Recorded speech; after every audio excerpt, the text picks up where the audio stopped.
I tried to take it back, but it was too late. And this time, in my dream, I understood him. 8. At 9 o'clock the next morning, while I was having a third cup of coffee in the kitchen, my wife said nothing, but I could see disapproval large on her face when she brought it to me. The telephone rang.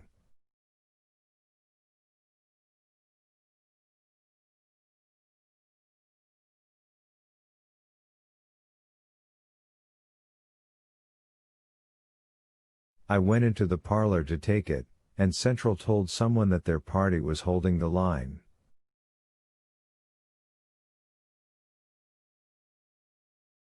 She then told me to have a birdlarky day and rang off presumably. With Central, you could never quite tell for sure. Hal Moore's voice shocked me. Wavery and hoarse, it sounded like the voice of an octogenarian.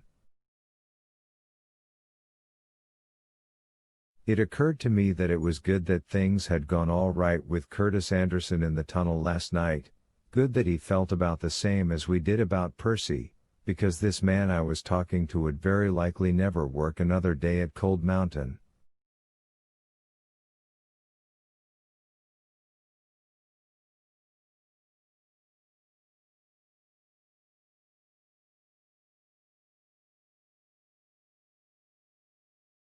Paul, I understand there was trouble last night.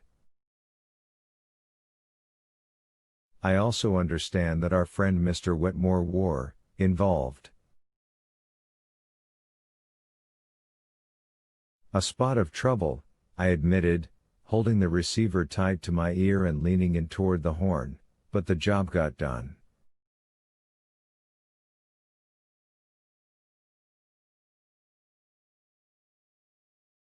That's the important thing. Yes. Of course. Can I ask who told you? So I can tie a can to his tail? I didn't add. You can ask, but since it's really none of your beeswax, I think I'll keep my mouth shut on that score.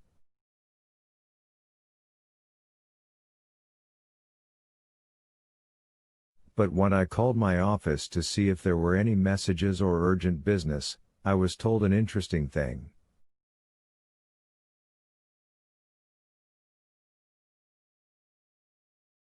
Oh? Yes. Seems a transferal application landed in my basket.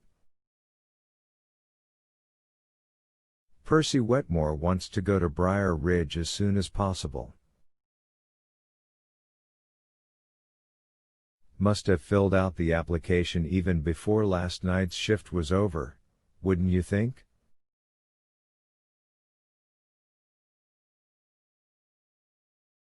It sounds that way, I agreed. Ordinarily I'd let Curtis handle it, but considering the atmosphere on E-Block just lately, I asked Hannah to run it over to me personally on her lunch hour.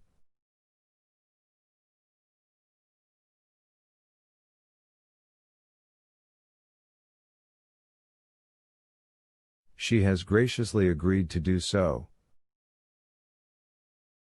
I'll approve it and see it's forwarded on to the state capitol this afternoon. I expect you'll get a look at Percy's backside going out the door in no more than a month.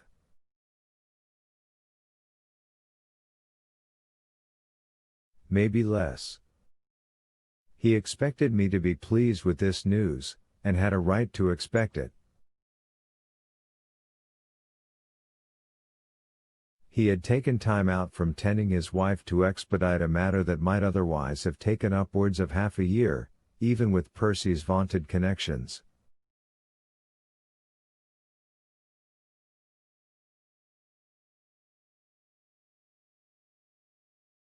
Nevertheless, my heart sank. A month. But maybe it didn't matter much, one way or the other. It removed a perfectly natural desire to wait and put off a risky endeavor, and what I was now thinking about would be very risky indeed.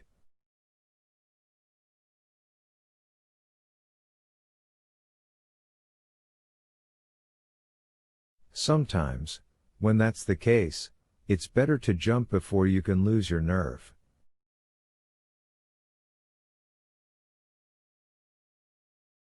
If we were going to have to deal with Percy in any case, always assuming I could get the others to go along with my insanity, always assuming there was a we, in other words, it might as well be tonight.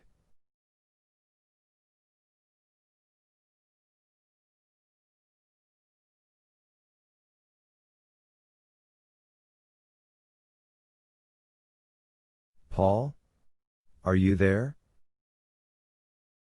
His voice lowered a little, as if he thought he was now talking to himself.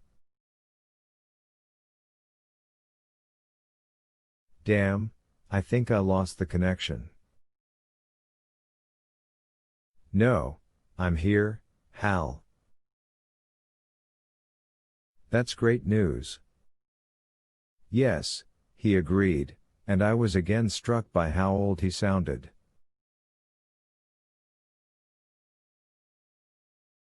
How papery, somehow. Oh, I know what you're thinking. No, you don't, Warden, I thought. Never in a million years could you know what I'm thinking.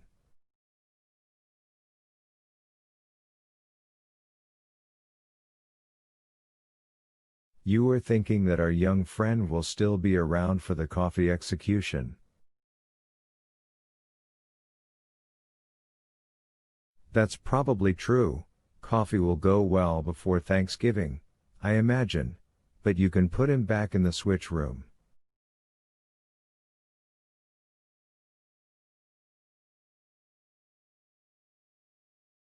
No one will object.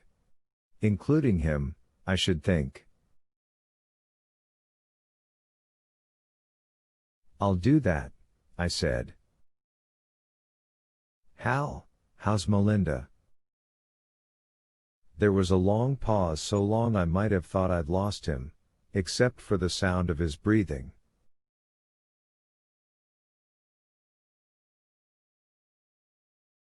When he spoke this time, it was in a much lower tone of voice. She's sinking, he said. Sinking. That chilly word the old-timers used not to describe a person who was dying, exactly, but one who had begun to uncouple from living.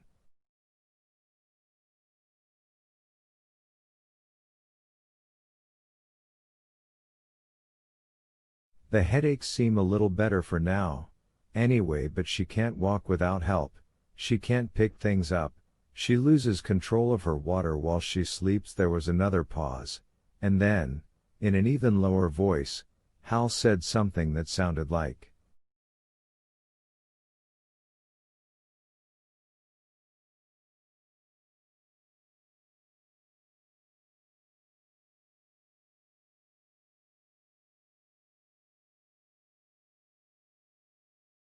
she wears.